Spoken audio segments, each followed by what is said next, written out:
Alden with your update. Yan sa post ni Kelsey, sabi niya, super duper pogi niyo po Kuya Alden Richard, super bait niyo din po, love you po. Ang love na love si Alden, ng mga bata dyan si Showtime.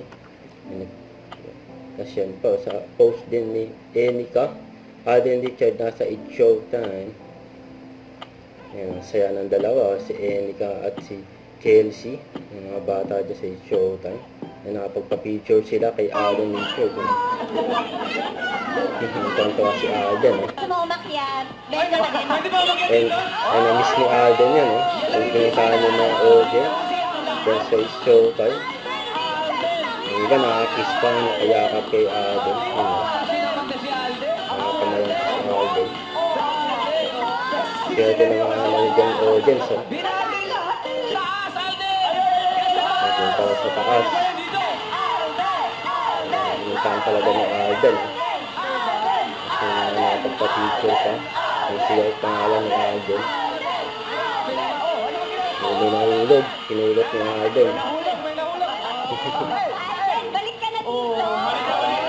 Nakakamiss din, Kuya Bong. Kasi dati ko rin siyang ginagawa, so sarap sa feeling. Thank you po. Di ba? Salamat sa meet and greet mo, ha? Instant, Kuya Instant meet and greet. Oo, yung Ngayon kasi ongoing po ang aming taping ng ipopromote kong serye. Yun.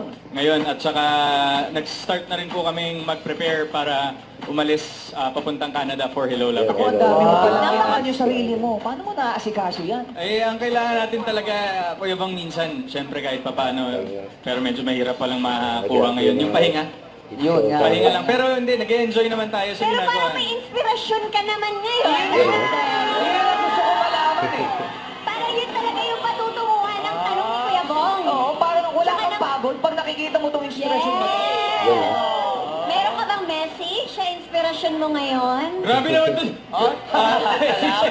Grabe, pwede namang magulang, mga fans. Ito naman si Alden. Oh.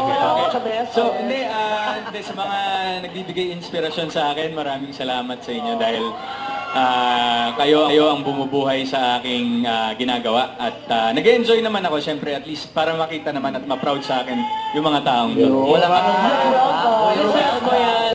Huwag kalimutan mag-subscribe, click ang notification bell for more update. Ito na po ang short reaction vlog. Bye guys, thank you for watching.